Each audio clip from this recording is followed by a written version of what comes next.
उत्तर प्रदेश सरकार आउटसोर्सिंग सेवा निगम की स्थापना करने जा रही है। इस क्षेत्र में सुधार की दिशा में एक महत्वपूर्ण कदम उत्तर प्रदेश सरकार द्वारा उठाया गया है। अब आउटसोर्स कर्मचारी की तैनाती सहित अनेक मामलों में विशेष प्राथमिकता दी जाएगी। विशेष रूप से उत्तर प्रदेश की विधवा तलाकशुदा संविदा कर्मचारी को वरीयता दी जाएगी। साथ ही ग्रामीण क्षेत्रों और निम्न आय वर्ग की अभ्यर्थियों को भी वरीयता देने की व्यवस्था की गई है।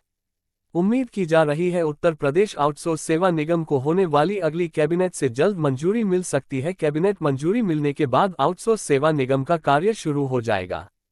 उत्तर प्रदेश सरकार राज्य की रोजगार प्रक्रिया में पारदर्शिता बनाने के लिए साथ ही समाज के कमजोर वर्गों को रोजगार से जोड़ने के लिए उत्तर प्रदेश आउटसोर्स सेवा निगम तैयार कर रही है, जिसमें वर्तमान कर्मियों के साथ साथ आगामी प्रक्रिया भी पारदर्शी हो जाएगी, जिससे चयन में भी कोई भेदभाव नहीं रहेगा। इसमें विधवा तलाकशुदा और परित्यागता महिलाओं को प्राथमिकता देने की व्यवस्था दी गई है। ये फैसला महिलाओं के सशक्तिकरण की दिशा में काफी महत्वपूर्ण माना जा रहा है, जिससे महिलाओं को रोजगार के समान अवसर मिलेंगे, साथ ही महिलाओं की सामाजिक स्थिति भी सुधरेगी। उत्तर प्रदेश आउटसोर्स सेवा निगम में महिला कर्मचारियों के लिए 180 दिनों की मैटरनिटी लीव देने का प्रावधान किया है। महिला कर्मचारियों को 2 बच्चों तक सीमित मैटरनिटी लीव दी जाएगी। इसके अतिरिक्त विधवा कर्मचारियों को 2900 तक की जिंदगी भर पेंशन देने की व्यवस्था की गई है। एक कदम उन महिलाओं के लिए एक महत्वपूर्ण कदम माना जा रहा है जो अपने जीवन के सबसे कठिन दौर से गुजर रही हैं और उन्हें परिवार का पालन पोषण करने में काफी समस्या होती है। उत्तर प्रदेश आउटसोर्स सेवा निगम का ड्राफ्ट तैयार हो गया है। अब सभी मेरिट के आधार पर निगम द्वारा की जाएगी। मुख्यमंत्री योगी आदित्यनाथ के निर्देश पर इस आउटसोर्स सेवा निगम को तैयार किया गया है। संभवतः या फिर अगले कैबिनेट मीटिंग में इसे मंजूरी दी जा सकती है। इसके बाद पूरी प्रक्रिया पारदर्शी और निष्पक्ष हो जाएगी। आउटसोर्स सेवा निगम लागू होने के बाद किसी भी प्रकार की मनमानी या गड़बड़ी की संभावना काफी कम हो जाएगी और युवाओं को उनके कौशल और योग्यता के आधार पर रोजगार मिल सकेगा। नई व्यवस्था के अंतर्गत आउटसोर्सिंग सेवा निगम को एक वन स्टॉप शॉप के रूप में स्थापित किए जाने की योजना है।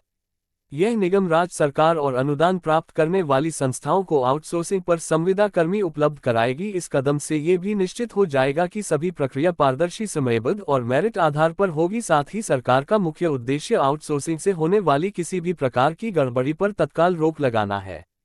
निगम की इस नई योजना के कारण समाज के विभिन्न वर्गों को लाभ मिलने वाला है। विशेष रूप से ग्रामीण क्षेत्र के अभ्यर्थियों को नए अवसर मिलेंगे जो पहले से इस प्रकार के अवसर से वंचित रहते थे। उनके साथ ही निम्न आय बल्कि लोगों को भी इस योजना का लाभ मिलेगा, जिससे समाज में आर्थिक समानता आएगी। यह योजना उत्तर प्रदेश की एक महत्वपूर्ण पहल मानी जा रही है जो केवल रोजगार के अवसर पैदा करने का काम करेगी बल्कि राज्य की प्रशासनिक प्रक्रिया में भी काफी सुधार लाएगा। साथ ही किसी भी अभ्यर्थी के साथ भेदभाव नहीं हो सकेगा, सभी को समान अवसर मिलेंगे, जिसके माध्यम से महिलाओं को वरीयता दी जाएगी और महिला कर्मचारियों को 180 दोनों का मात्रक अवकाश भी दिया जाएगा। विधवा कर्मचारियों को पेंशन दी जाएगी। इस प्रकार आउटसोर्सिंग में पारदर्शिता देखने को मिलेगी।